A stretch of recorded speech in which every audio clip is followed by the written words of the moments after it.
Our hands together for Flim Love again.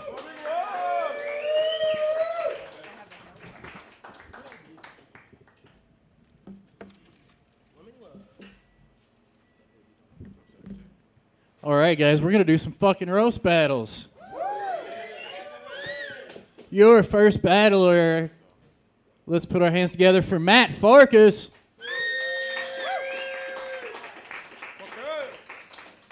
And let's hear it for his opponent, Dave Herron.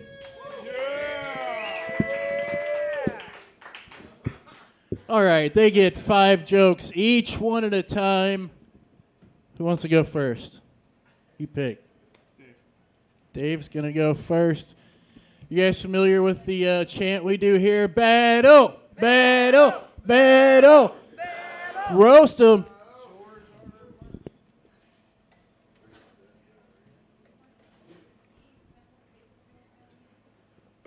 Matt looks like a Civil War general. General R.E. Tarded. I like that. Dave got banned from the Cleveland Zoo for trying to blow smoke at the cheetahs, which is a shame because it was the only facility that could medically weigh him properly. You ain't never been to Mark's, homie? Matt narrowly earned a degree in political science with a minor in French by completing his final semester in France. But that wouldn't be the last time he traveled abroad to finish a minor.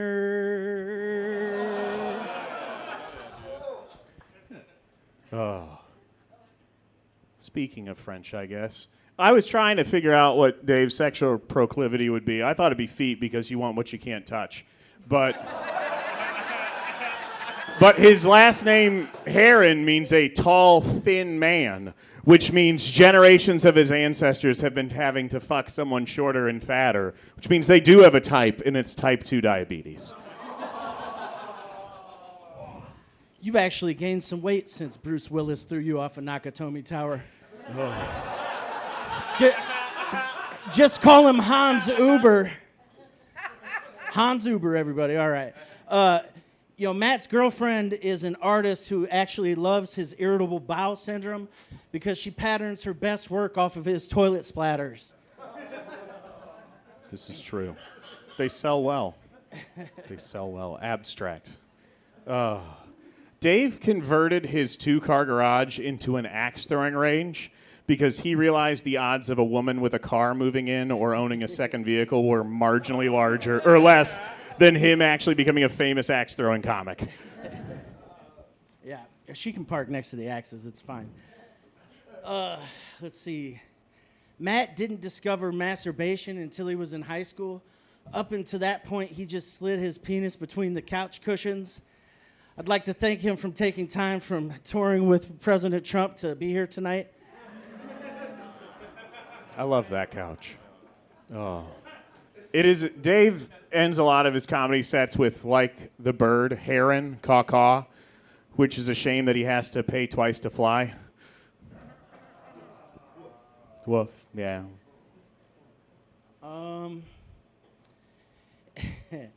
Matt enjoys disc golf, but as a descendant of a plantation owner, he loves hitting the basket because his DNA misses the sound of chains rattling.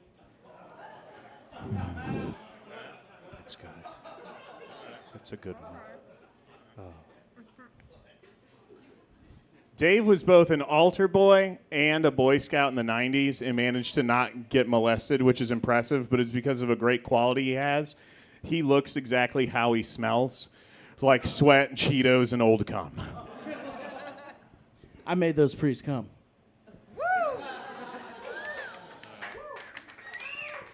Is old cum priest repellent? Is that what happened there? Give it up for him. These two.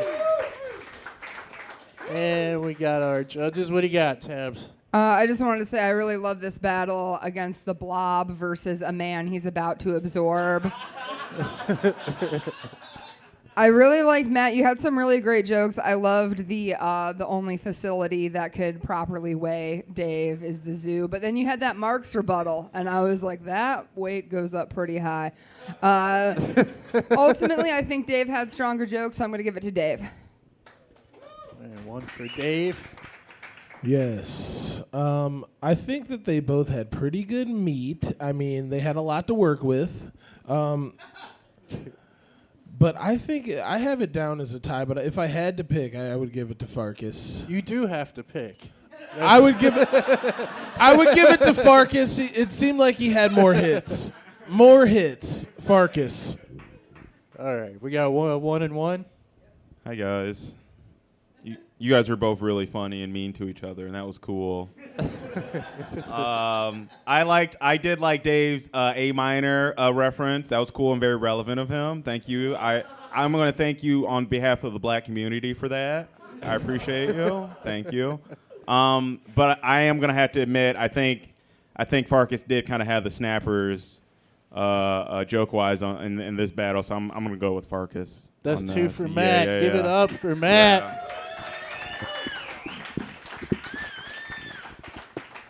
I'm out of here. I'm going to go find a CO2 tank to throw at Dave. That's how they beat the Blob in that movie. That's what that joke meant. You guys ready for this next battle? All right. Let's hear it for this first guy. Give it up for Drew Gigis.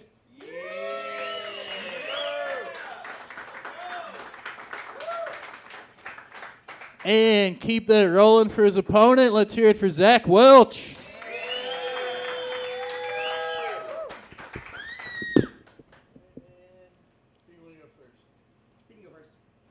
Drew's going to go first. Battle. Roast him. I love Zach. I'm happy he's here tonight. But I do want to say that just like his parents did when he was 15, I am going to punish him for coming out.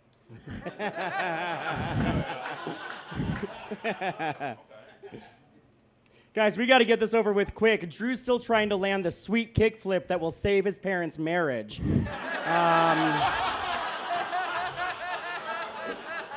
In fact, when his parents separated, he had to move in with his grandma, and she made him get rid of his dog. And she always wished she had gotten rid of Drew instead, because at least the dog would have stopped whining about it. Should have quit while you were ahead on that one. Zach looks like the genie that would appear if you rubbed a charcuterie board.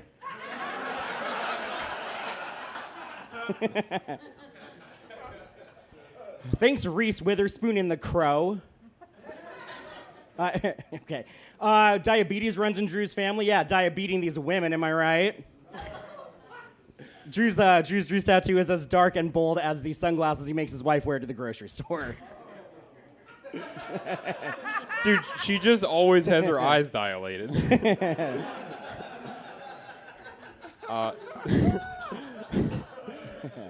Zach's dad owned an animal trapping business when he was growing up, and I think it's nice that he kept up the family business by taking down bears every night. Thanks, guy who always has vinegar balls. Isn't his vibe that he always fingers women with a lot of dirt under his nails, right? Like, if he orders you a vodka cran, he is flirting. Sorry for having a job, dude. Zach resembles a young, fat Drew Carey, and coincidentally in college, his favorite phrase was, "Whose load is this anyway?"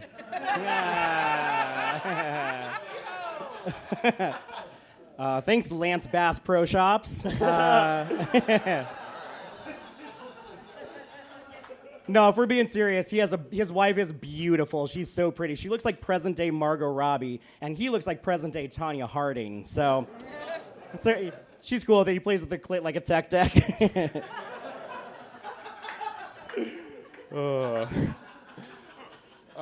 Zach is an alcoholic and incredibly gay.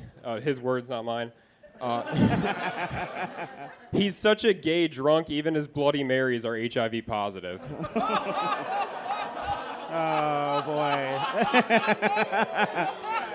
I am who I am. Thanks, Lord of the Rings elf with a porn addiction.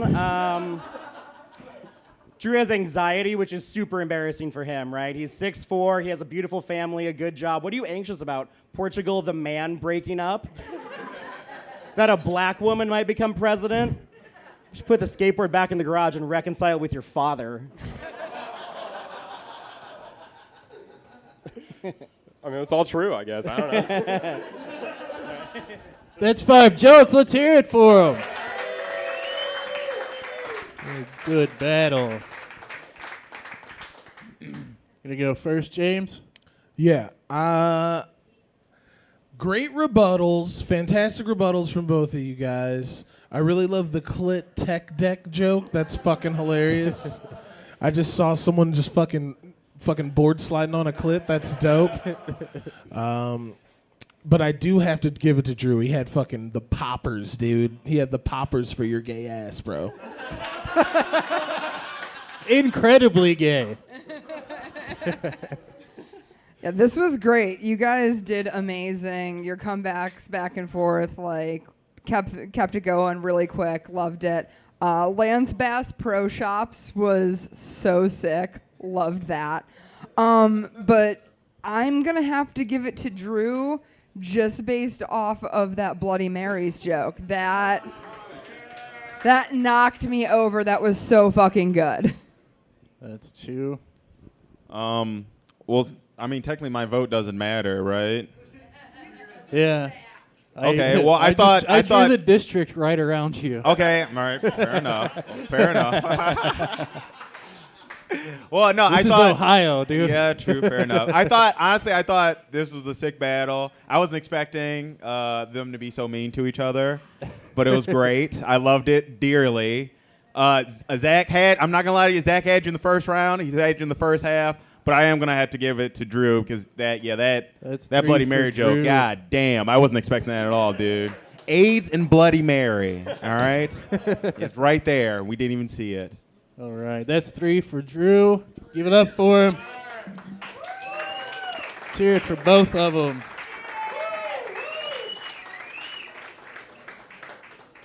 All right, this next battle, let's hear it for this first guy. Give it up for Brett Thomas. Yeah! Brett Tom. And I'm realizing how much I appreciate the music that we normally have. Our music guy's not here. He's not entirely worthless. And let's hear it for Brett's opponent. Give it up for Kevin Eliason.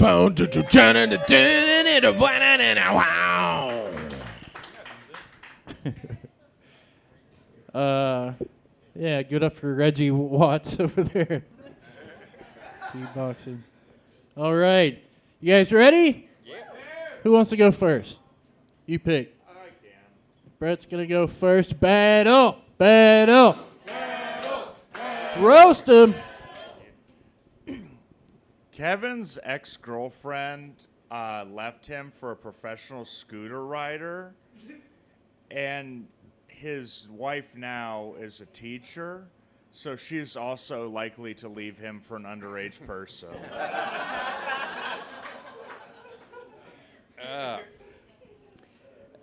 Most people know Brett from his comedy, but a lot of people don't know that he also plays drums in an all-Muppet cover band of System of a Down.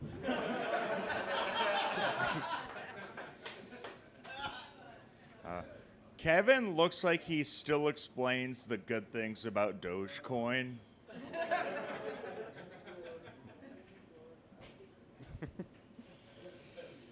Brett looks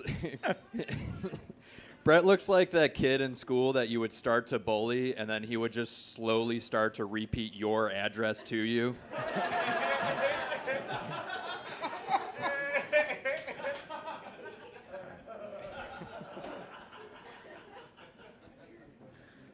Kevin looks like his wife had to drive him here because he forgot to plug in his Cybertruck. They said it was a 100-mile range. I don't know. Like, they lied. Brett's really into barbecuing. He cooks ribs by focusing sunlight through those thick-ass glasses he wears.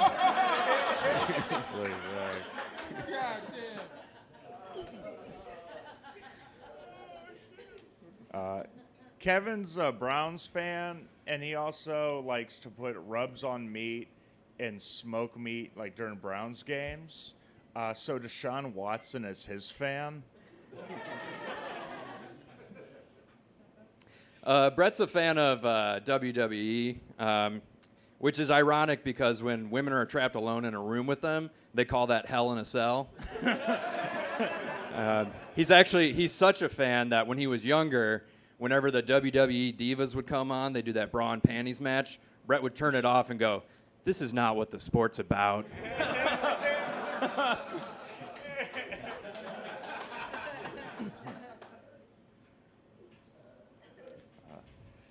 Kevin looks like he wouldn't vote for Kamala Harris because he says things like, "I wouldn't vote for someone who menstruates."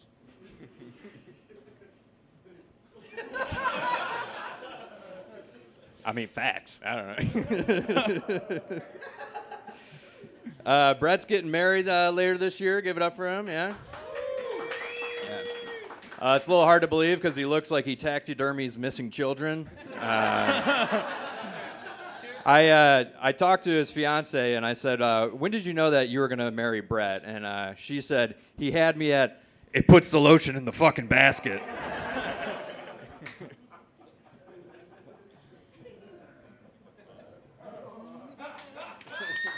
That's 5 jokes. Let's hear it for him. Flem's up first this time. Damn, dude. That was good. Kevin's very mean. But it was very funny. I like the battle. I like that battle as well. There's 2 of my homies going at it once again. But I will have to give it up to Kev. Kev just had the bangers on him tonight, man. He did his thing, so, yeah. Got 1 for Kevin. I do want to say there was a lot of hits on both sides, I feel like. Kevin had the best hits. I feel like I do have to give it to Kevin. I was a huge fan of the thick glasses shit. That was fucking wretched. He had more variety to his stuff, which I thought would be difficult because I do love Brett, and I would find it hard to roast that beautiful weirdo because... He was tough. Yeah, I mean, you did such a good job roasting someone who I think is unroastable, so I have to give it to you. Yeah, it's like hitting a puppy. All right, I loved this battle, Brett. You really nailed Kevin's vibe, like with like the Dogecoin and like his Cybertruck and everything. I just wish you gave a tiny bit more, like just like an extra punch after that, because like you established what he was like, and then I wanted you to be even meaner about it. And Kevin, I'm gonna have to give it to Kevin as well. That Muppet System of a Down was so good, my favorite. All right, 3 for Kevin. Give it up for him.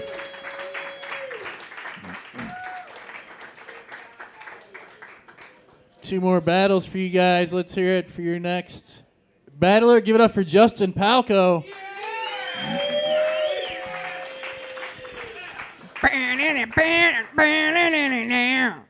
And let's hear it for his opponent. Pope. Boom, team crop, Big Island. Big Island.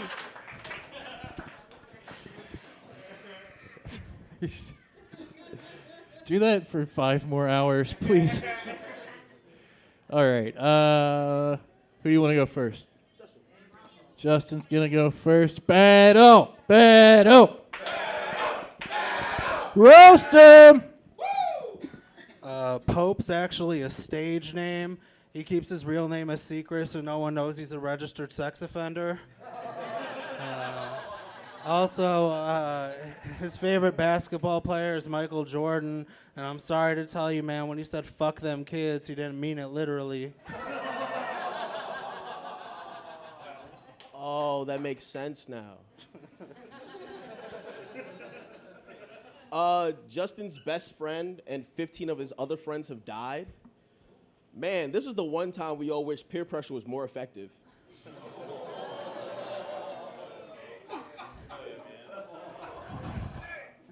Along with being a comedian, Pope's also an actor. He just got cast in the next Austin Powers movie as the love child of Mini-Me and Foxy Cleopatra. They're calling him P. Diddy Me. I'm a good actor. I have to act like he's funny all the time. No, but I am a wrestling fan, and he's a crackhead, so we both can smell what The Rock is cooking.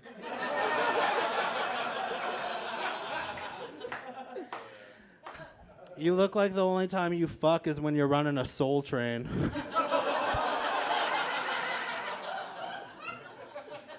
That's fair. That's fair. So after Justin's dad left him, he's had multiple overdoses and failed suicide attempts. Damn, bro, God doesn't want you either? Pope runs a vintage shop. He takes it a little too seriously because his hair is straight out the 80s and he only fucks senior citizens. They got the best discounts. Yeah, you're right. Since we're talking about jobs, Justin used to work for Verizon, and he got really excited when customers came in and said they had a crack on their phone. He's not wrong. Pope used to be light-skinned, but once he started calling himself that, he took Ash Wednesday a little too seriously. Bro, it's only supposed to go on your forehead.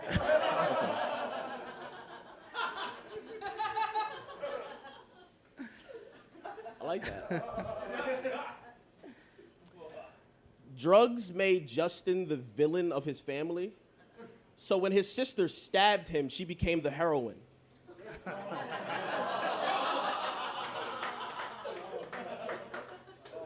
That's 5. That's 5 jokes. Give it up for him.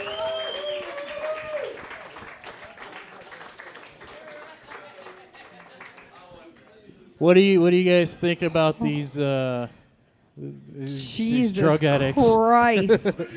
This was the most brutal fucking... I wrote down, pedophilia, suicide, God doesn't want you. That just one after... Why are you reading my back tattoo to everyone? I've seen it, I know. Taste it? Don't look at me when you say that. All right, I think, Pope, you had really great rebuttals, and I think you're really good at, like, playing into the joke, like after the Ash Wednesday one when you dabbed your forehead. Like, that was fucking amazing. But between Soul Train and Mini-Me and Foxy Cleopatra, I'm going to have to give it to Justin. One for Justin. Justin was killing. He was killing. He had some serious shit. The P. Diddy references, he kept coming back on P. Diddy. Kept coming back on P. Diddy. I saw Pope, he was like, It was terrible. He implied that he fucked children. I don't know. I feel like, and senior citizens, both ends of the spectrum. That's covering all your bases. 8 to 80. But I feel like Pope was just straight fucking meaner. Like, he just got back from out of town. He was saying some, like, deep, heartfelt, hateful shit. And I can't not vibe with that. I have to give it to Pope. Damn, dude, the tiebreaker. 1-1. No, both these were really good too, and they're like the newer comics, the Young Bucks coming up. This is a solid roast battle. No. Before you pick, this is going to determine if Justin relapses or not. So just... I give the answer that makes him possibly do crack again. That's crazy. That's so much power. I like that. Yeah. I like that a lot. Yeah. This is me paying reparations. Yeah, no, yeah. It was like Justin had some solid ones. The Soul Train reference was pretty solid. I wasn't expecting that at all. Coming from Justin, especially because he's dressed like Stone Cold Steve Austin right now. Yeah. So yeah, and but like Jeb said, Pope was very mean, dude. It was like these are very mean jokes, and like I think I might have to go with Pope. Honestly, I think I might have to. It was like the wrong brother died mean. Yeah, dude. Right. So Pope took it. Give it up for both of them one more time.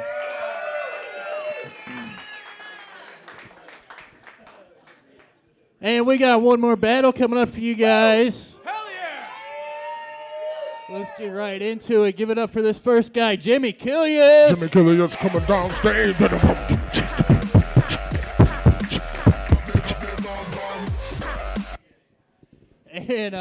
And let's hear it for his opponent, Bob McClure.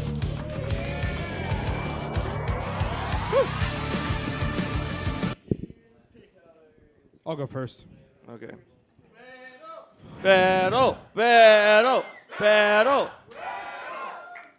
Jimmy is so stupid, he's functionally illiterate, meaning without the note, we'll never know if the overdose was an accident or not.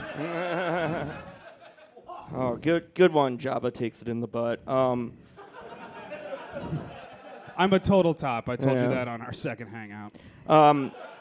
Bob's biggest obstacle in comedy are the 3 little steps that you have to use to get on stage. Jimmy looks like Gollum if Smeagol's Precious was child porn. It is. Don't look at my hard drive, my precious. Bob told me he recently got laid off. I didn't know you could get fired from writing Sonic the Hedgehog erotic fan fiction. That's good. That's good. I appreciate that. Jimmy has never given a woman an orgasm, but in his defense, no one conscious has ever let him try.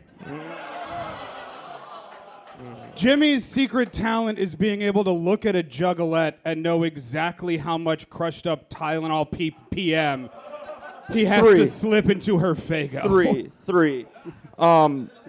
When Bob and his wife go out, they're usually mobbed by adoring fans who mistakenly think they're the 1,000-pound sisters. Yeah, it's because my wife's pregnant. When's the last time you got laid? When was the last gathering of the Juggalos?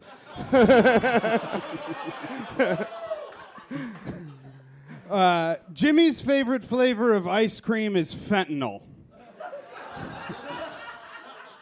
Ben and Jerry, they're getting experimental. They're What up in their juggle are game. we on? They're Is up that- in their game. is that That was 4 That for was me. 4. Yeah. Okay. Bob is in a polyamorous relationship. He's married to his wife, but dating his anime girl body pillow. Jimmy and I are actually related. We're like third cousins. And in preparation for this roast, I asked my mother about his family. And her exact words to me were, "That side of the tree is a fucking wreath." Bob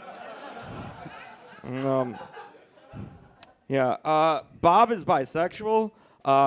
He's so fat and gay that his drag name should be RuPaula Dean, because the one thing he loves more than sucking cock is saying the N-word. My drag name is actually Amanda Reckon With. It's true. That was 5. They're done. That's 5 jokes. All right. Tabitha. They're deliberating.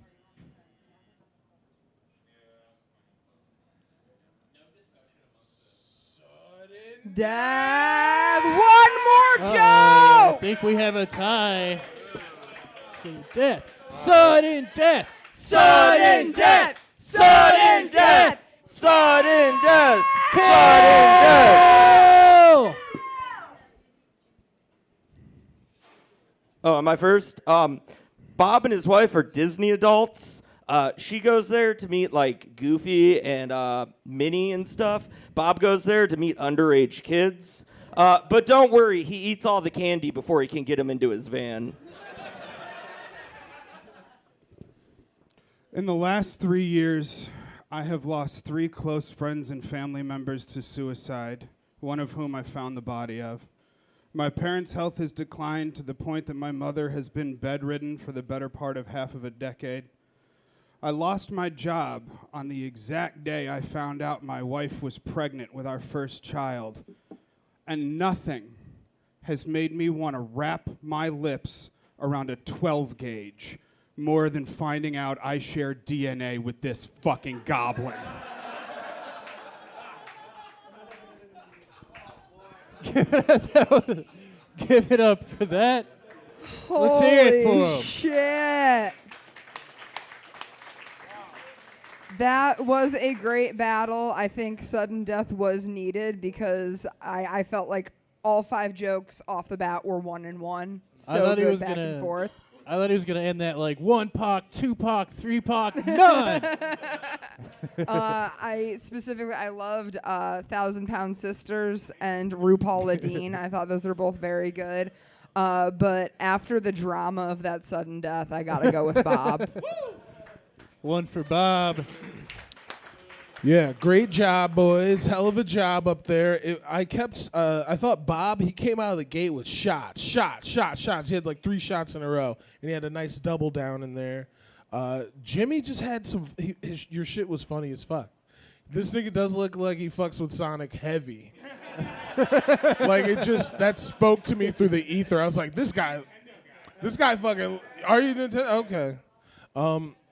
I am going to vote very controversially because I feel like it's a dead heat. But I would never, in my long-legged motherfucking life, vote for a Disney adult. I give it to Jimmy Kilius. Yeah, dude. This was a doozy, man. Yeah, Jimmy. I know how mean Jimmy can get because I've been around him for a long period of time. And I feel like he really shined. I mean, he could have been a little drunker. He could have got way meaner. I mean, he could have got way meaner.